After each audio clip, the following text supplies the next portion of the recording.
What's going on, Tar Heel Nation? It is your favorite North Carolinian, Ross the Tar Heel. And in this huddle, baby, we're going to look at the North Carolina Tar Heels' current 2025 college football recruiting class and discuss a few guys that have still not put ink to paper.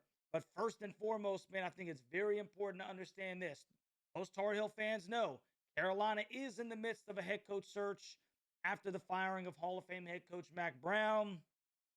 And there are many people who believe that that search has narrowed its way down to Tulane's John Sumrall and Iowa State's Matt Campbell, amongst a couple of others. Both of those individuals are obviously playing in conference championship games coming up. But a new story that's come to light is the fact that Bill Belichick, that's right, the multiple Super Bowl winning head coach and defensive coordinator, Bill Belichick, has apparently conducted an interview with the University of North Carolina and expressed interest in that position. So, extremely crazy story that has recently come to light, made its way all over the daggum internet, and just a crazy story, if you will, and really not the scope of the purpose of this video. However, I thought that it would be important to bring that up because it is one of the variables that goes into why Carolina's recruiting class is the way that it is. So, like I just said, this head coaching search limbo is obviously going to directly impact high school football players' comfortableness, if you will, in signing with Carolina. And, we've already had a guy or two decide that they couldn't wait around, right? They wanted to be with Mack. Mack is gone. Therefore, they've chosen to go a different route. But there are a couple of young men who wanted to be Tar Heels nonetheless. And I say to those guys, respect. So let's take a look. Let's take a look at this recruiting class per 247 Sports, man. And I just want to go ahead and warn you, okay? Don't freak out, all right, when I show you. But, it's going to be a little crazy, if you will, man. So let's go ahead and jump over here real quick. And we got rivals right here. We're going to go down until we find the University of North Carolina. So obviously you got Oregon there at number 1.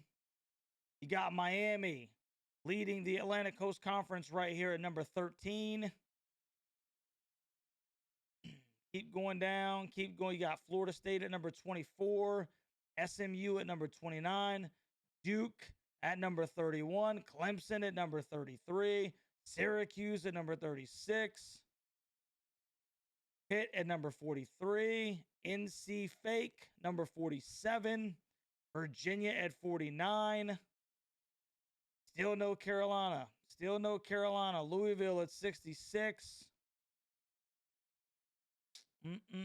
Army at 76.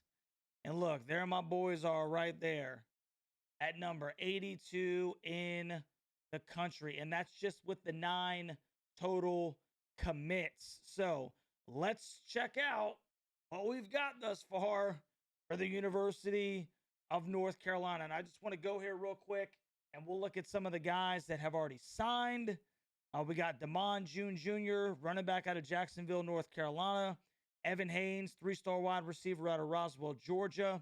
Byron Nelson. We also got Trey Blue. Those are offensive linemen. One's from Cary, North Carolina, and one from Katy, Texas, both 3 stars. Devin Ankrum, 3-star defensive tackle out of Georgia. Javion Butts, who is a 3-star DB out of Gray, Georgia.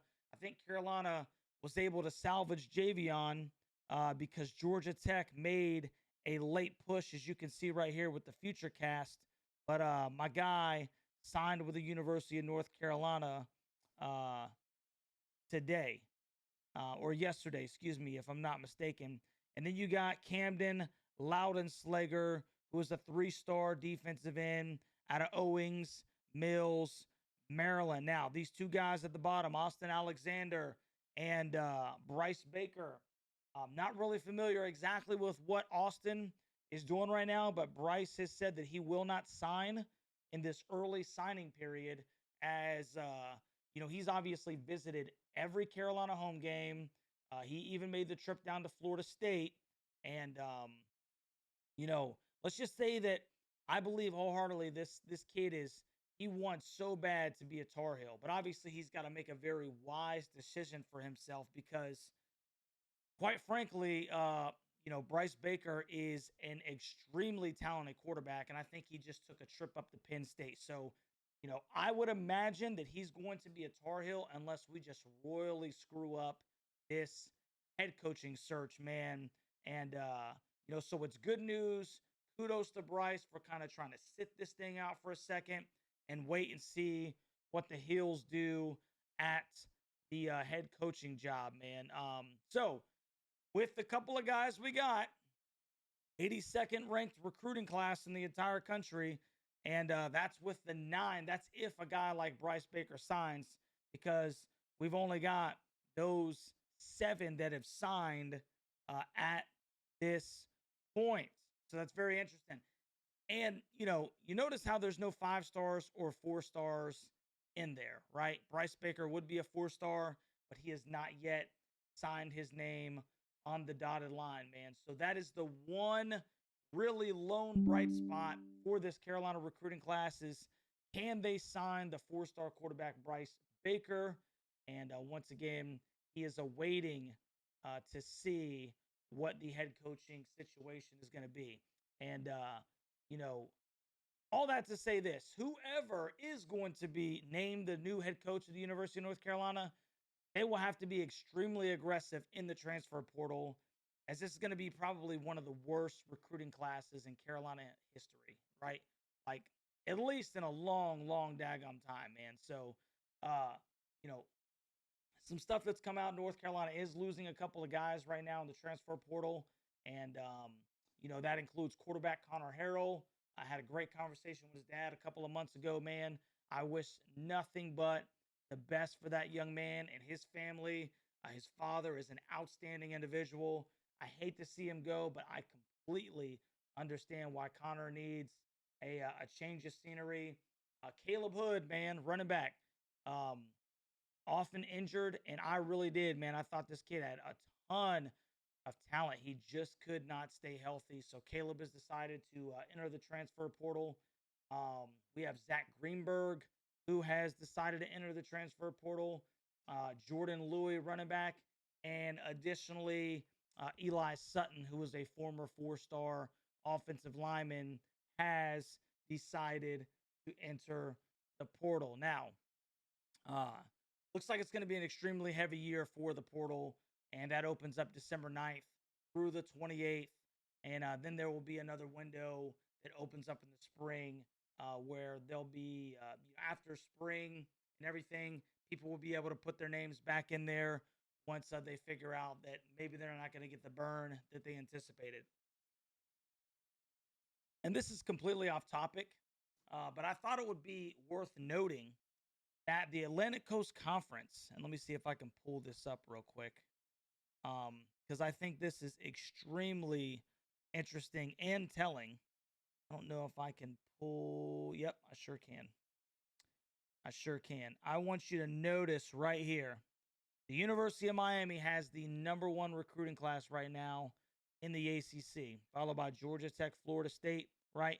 Miami, Florida State, Clemson right here at 6. I want you to notice something. Look right here at 5 stars. 0 in the entire Atlantic Coast Conference. I just think that that is super interesting. Let's go down here to the Southeastern Conference. Okay. 5 stars. Georgia 2, Alabama 3, Texas 2, LSU 3, Tennessee 1, Florida 1, Oklahoma 1, Missouri 1. All right. So you got multiple 5 stars in the SEC. How about the Big Ten? Let's go and see what the Big Ten's got. Oregon, 4 5 stars, right? They got that unlimited NIL stuff going on right now. 4 5 stars. Ohio State 3, Michigan 3, USC 1. So, I just thought it was very interesting that it seems like we're getting left behind, boys. And I just think that that's very indicative of what high school football players, think about the Atlantic Coast Conference, man, and especially the money disparity between the Big Ten, SEC, and then the ACC, Big 12. So um, that is an extremely interesting little thing that we can look at right now. That kind of, to me at least, shows you that the ACC is in trouble, man. ACC is definitely in trouble. And then we've seen how that directly reflects the basketball program because we got teams like Alabama that have more money because of the conference they're in, and we can't pay players like they can pay players even on the hardwood, man. So don't be a stranger, baby. Comment down in the comment section how this class makes you feel about the future of Carolina football, man. Do you think that this is something that could make us irrelevant for a year or two?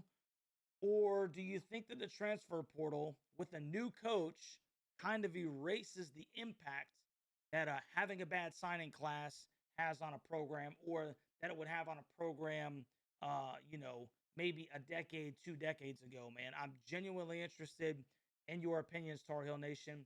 I appreciate everyone hanging out. Do me a favor, make sure that you like, share, and subscribe to the channel. The state fans have really been downvoting the crap out of all my videos, even the ones that don't pertain to them.